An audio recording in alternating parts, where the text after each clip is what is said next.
kemusyrikan itu ada dua macam.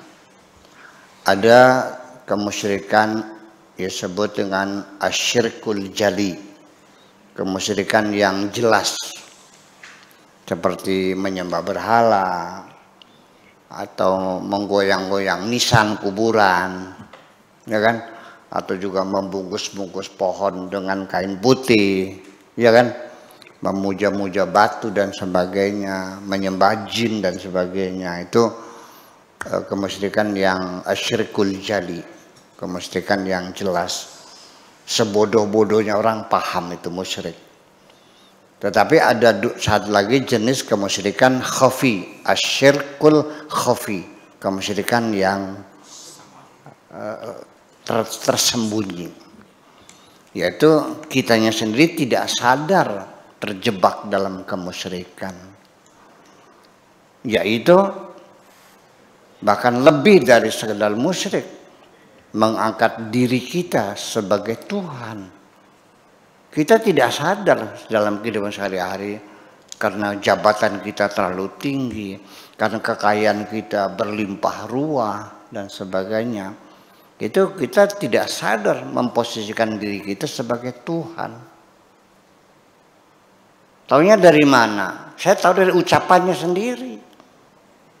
Dia mengatakan kepada bawahannya, jangan macam-macam kau. Masa depanmu ada di ujung penaku ini. Ketika engkau bisa menentukan masa depan manusia, siapa kamu? Betul nggak? Kadang-kadang dia merasa lebih menentukan daripada Tuhannya. Memang awalnya dia nyumbang masjid. Besar nyumbangnya 500 juta. Masya Allah. Nyumbang 500 juta. Setengah miliar bikin masjid. Tapi setelah jadi, apa dia komentarnya? Kalau nggak ada gue, nggak bakal jadi masjidnya. Allah ada, ya biar ada juga tidak menentukan, yang menentukan aku. Kalau aku ada mesti jadi, kalau aku nggak ada mesti nggak jadi. Biar Tuhan ada nggak ada urusan. Tiap hari diucapkan seperti itu. Kalau nggak gue tolongin, lu udah mampus dari dulu. Pernah nggak mendengar orang mengatakan begitu?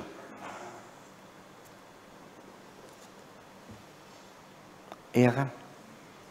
Sudah merasa dirinya paling kaya, tidak membutuhkan bantuan siapapun.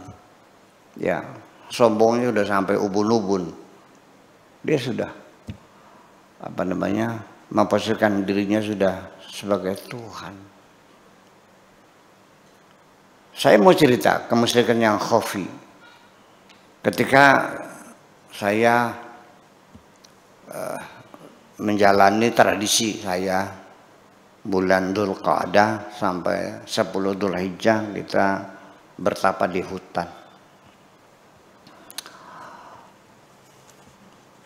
Khalwat di hutan. Reaksi para ustadz, para kiai, teman-teman saya sesama kiai terkaget-kaget. Ibadah apa? Ajarannya siapa? Dalam Islam nggak ada ibadah bertapa tuh. Gitu. Terus lagi Pak Kiai Sakur sekolah di luar negeri 20 tahun, ijazah sekoper, segala macam ijazah dia punya.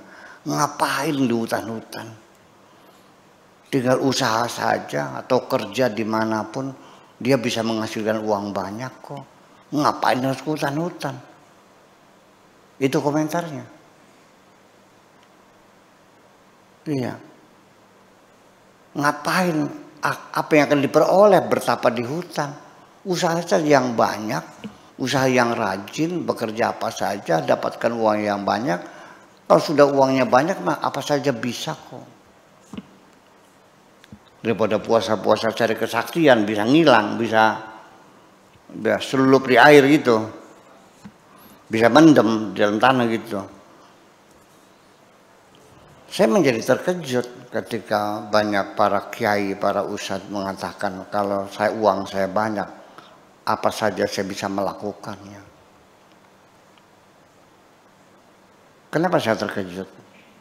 Sekelas kiai, sekelas ustadz, dia meyakini ada sesuatu selain Allah yang apa saja bisa, yaitu uang. Musyrik nggak? Nah itu kan itu yang kemusyrikan yang tersembunyi semacam itu, yang tidak bisa dipahami kecuali oleh orang-orang yang otaknya cerdas. Kalau cuma berhala mah semua orang goblok juga paham musyrik itu, betul nggak? Goyang-goyang kuburan suaminya, wahai suamiku tolonglah aku, masa nisan digoyang-goyang gitu, minta-minta kepada mantan kepada suaminya di kuburan semacam itu orang bohong jelas.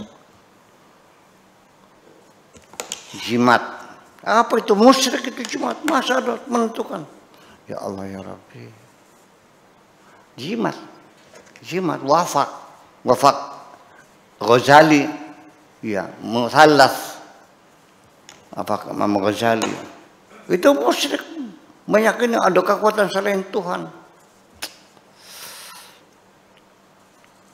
Saya mau nanya, engkau pergi ke hutan, saya kasih jimat, oke? Pak Afkar, Pak Toto ke hutan juga, saya kasih pistol. Mana yang lebih tegar hatinya? Yang banyak apa pistol? Pistol. Jadi mana yang lebih besar musyriknya? Lebih besar juga. Orang kok nggak paham sih? Iya. Iya kan? Jadi nggak jelas, tidak diuraikan. Substansi musyrik itu nggak paham. Seperti apa? Nggak jelas. Nah, itulah. Jadi jangan terburu-buru. Kita tiap hari sembahyang, bawa tasbih, tapi kemusyrikan dalam diri kita.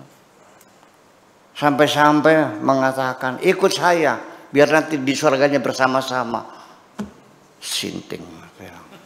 Sejak kapan engkau meyakini masuk surga? Memang surga nenek moyangmu. Nah ini kan tidak beradab dan tidak sopan di hadapan Tuhan. Mengklaim, makanya yang nurut sama saya biar nanti bisa masuk surga bareng-bareng. Salah angan-angan itu. Nah, itu kemusyrikan.